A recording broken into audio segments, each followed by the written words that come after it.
All right, you guys, today we're looking at a little bit more with the law of signs. So first up, I just want to remind you of when that ambiguous case occurs. So we know it only happens when we have side-side angle, right? Only with side-side angle. So two sides and the non-included angle. And when the given side opposite the given angle is smaller, just fill it in, is smaller than the other given side. So let me give you an example in this space here. So I could have a triangle that looks like this, for example. I'm not drawing it perfectly to scale, but you get the idea. So I can know that this angle is 47 degrees, this is 9, and this is 10. I could also have a triangle that looks like this roughly. So let's see, I draw it like this, and then like that. So here's the 47, here is the 10, and here is the 9. So I've drawn two triangles for you. One is ambiguous. One is not ambiguous. So we want to think about, well, which one is ambiguous and which one is not. So we're always looking at from the angle marked. So from that known angle, we're looking at the side opposite. So the side opposite here is 10. The side opposite here is 9. So again, the ambiguous case occurs when the given side opposite the given angle is smaller than the other given side. So that means that right here, this one is not ambiguous.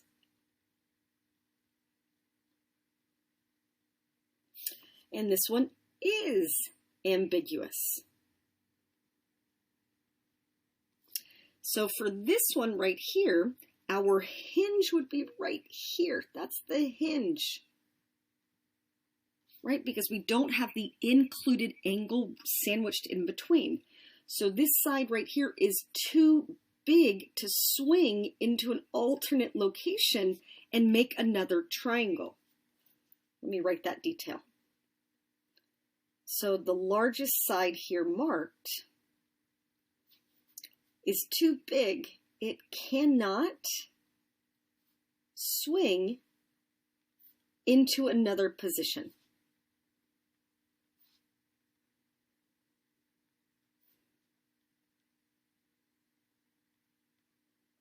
Okay, so then looking at my scenario 2, right opposite the 47-degree angle is a side that is smaller than the other given side. So right here, again, this is where the hinge would be. And this is where it is a hinge. So right here where that 9 is, remember I modeled this with a compass, this side could swing into a second location right about here, right? It can swing into a second position and make two very different looking triangles. So we could have the triangle that's drawn as is, or a triangle that looks roughly like this, where the side where my finger is 9 also. So here I'm just going to make a note that this side can swing into two positions.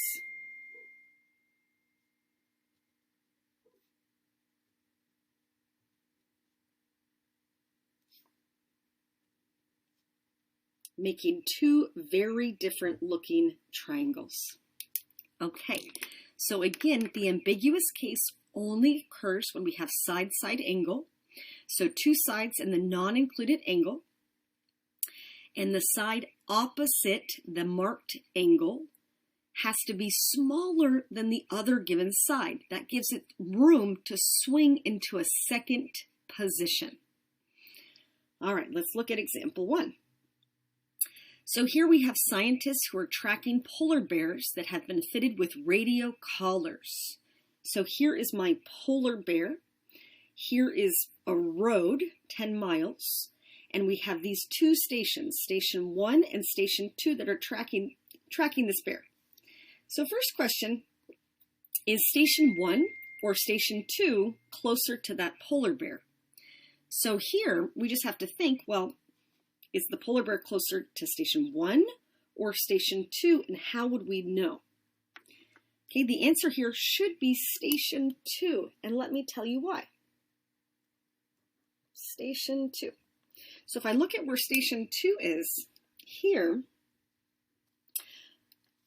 so here, right here, opposite the 52 will be a larger measure here than opposite the 49. That will be a smaller measure. So remember me saying that all the time. Opposite a smaller angle is a smaller side.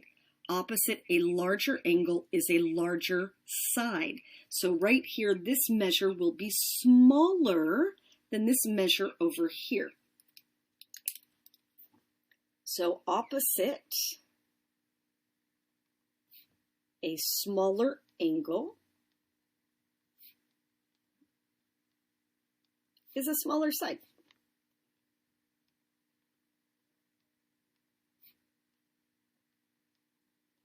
Okay, so now I'm saying, well, can you find how far the polar bear is from station 2? Could you solve for x? So let's make this x right here. Well, sure, absolutely, because we know that opposite the 49 is x. I know that two angles here, they're going to sum to 101. So I know my missing angle here has to be 79. So I have opposite an angle, I have a side. Opposite an angle, I have a side. I can use the law of sines. So I can say that sine 49 is 2x. So sine 49 is 2x, just as sine 79 is to 10. Sine 79 is to 10. Okay, so now we can cross multiply. So x times sine 79 is equal to 10 times sine 49. Okay, all that's left is dividing away the sine 79.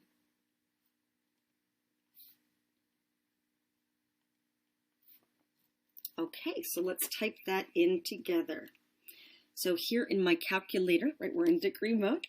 So we have 10 times sine 49, and then divide that by sine 79, just like so. And we're getting it as a decimal to 4 decimal spots. So we're getting that x is about 7.6884. So about 7.6884, and my units are miles. So let's mark that right here. So 7.6884. Okay. What is the shortest distance from the road to the bear? Okay. So if I'm thinking of the shortest distance, here's my bear and here's my road, right? That shortest distance is always that perpendicular pathway, right? So we're circling back to a topic we did a while back. Shortest distance is the perpendicular pathway. So I'm going to draw that pathway in like so. So shortest distance is always the perpendicular pathway. Okay, so now looking at my picture, I know that this is 52 degrees. I know what this measure is because I solved for it. So I can solve for this pathway right here, this segment. I'm going to call it y. Let me draw that triangle out down below here. So here's the 52 degrees, here is the y, and here is the 7.6884. Okay, so I'm back to a right triangle, so I can use my basic trigonometry. I can go back to SOHCAHTOA. Let me make a note of that. So basic trig, SOHCAHTOA. So in relation to the 52, I have an opposite and a hypotenuse. So here I have sine 52 equals the opposite y over the hypotenuse. 7.6884. Let me visualize it as a proportion because it is a ratio set to a ratio. Cross multiply, and y will be equal to 7.6884 times sine 52. So I'm building off of that rounded intermediate step. So I'm going to take 7.6884 and multiply by sine 52. If you had built off of the answer that's stored in your calculator, it will give it more precisely, but not by much. All right, so here we go. We get about 6.0585 miles. Okay. Next up. So in example 2, here we have a real estate developer who wants to build an office building on a triangular lot between Oak Street, so here's Oak Street, and 3rd Avenue. Here's 3rd Avenue. So use the diagram to find the measures of the angles formed by the sides of the lot. And I'm going to use rounded intermediate steps here like I have done this whole time. Okay, so let's see. Let's make a choice. Where do we want to start? Let's start with angle A. So if I look at angle A here, here is the side opposite. And this angle that's 74 degrees, here is the side opposite. So here I would say that sine A is to 39, just as sine 74 is to 48.8. So we're always looking at that angle with the side opposite. I cross multiply. So 48.8 times sine A equals 39 times sine 74. Okay, I'm going to divide away the 48.8 from both sides. So now I'm going to have sine A is about. Let's crunch together. So here we're typing in 39 times sine 74. And then we're going to divide that by 48.8. So that gets us a ratio of about 0.7682. So 0.7682.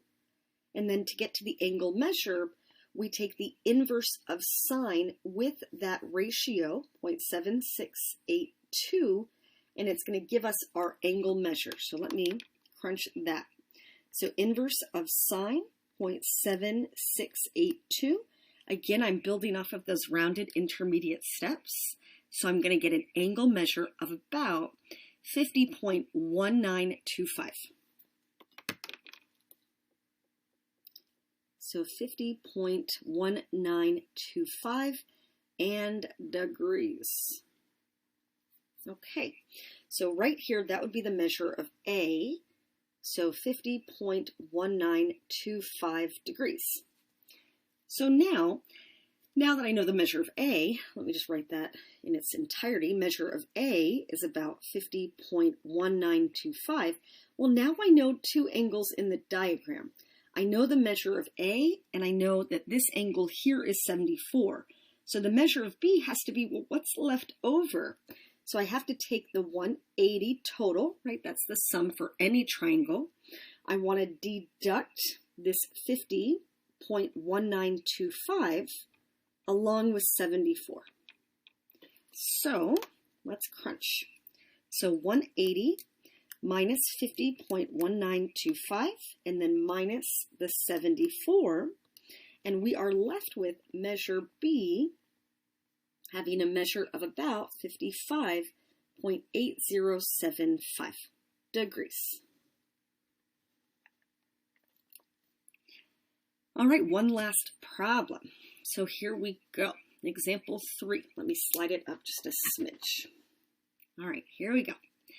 So example 3, suppose that you are driving towards a mountain. You stop and measure the angle of elevation from your eye to the top of the mountain, which is 11.5 degrees. You then drive 5 miles on level ground. You stop again and measure the new angle of elevation, which is 27.5 degrees. We want a few measures that I have listed right here. We want the measure of ABC. We want the length of BC. We want the height of the mountain. So we want 3 things. So first I just have to capture, well, what are these details I need to add? So we're driving towards a mountain. You stop here where A is. You measure the angle of elevation to be 11.5 degrees. You then drive 5 miles on level ground. So this span here will be 5 miles. Okay, and then you stop again right here at C and measure the new angle of elevation at 27.5 degrees. Okay, so we're being asked to find the measure of ABC first. Okay, no problem. I can see that, well, this is 11.5. This is 27.5. So its supplement, right, they form a linear pair right here, has to be 152.5. And then since I have a triangle here, right, I need to see, well, what's left over? So when I add the 11.5 and the 152.5, right, I'm at 164. So 180 minus 164 is going to get me 16 degrees right here. So the measure of ABC is 16 degrees right here. Okay, so next I'm asked to find BC. So let me label BC, I'll call it X. So BC is X. So here I can see, well, I have a triangle. I have an angle with the side opposite. So 16 degrees is opposite the side that's 5 miles. The 11.5 degree angle is opposite X. So I can say that sine 11.5 is to X, just as sine 16 is to 5. Okay, cross multiply. X times sine 16 equals 5 times sine 11.5. We want to divide away the sine 16. Let's crunch. So here I'm saying 5 times sine 11.5, and then divide that by sine 16. So here we're going to get 4 spots, about 3.6165. So X is about 3.6165, and my units are miles. So 3.6165. All right, so now lastly, I want to find the height of the mountain. So I'll just give that a new variable. I'll call that y. And one thing that I notice is, well, now I have a right triangle. Let's sketch that out. Here's that right triangle right here, where this is 27.5 degrees. The hypotenuse is 3.6165, and this is y. So since it's a right triangle, I can go back to basic trig, and from my angle of 27.5, I have an opposite and a hypotenuse. Right? I'm just going back to basic trigonometry, SOHCAHTOA, and I'm going to use the SO. I'm going to use sine because I have an opposite and a hypotenuse. So I know that sine 27.5 is equal to y over 3.6165. Okay, cross multiply, and y equals 3.6165 times sine 27.5. All right, let me type that in. So 3.6165 times sine 27.5. All right, and we get 1.6699 as the decimal approximation. And again, I'm just building off of rounded intermediate steps. If you kept it in your calculator as you work through the problem, you could get a slightly more precise answer in the end. All right, that's all I have for today. Have a good rest of your day.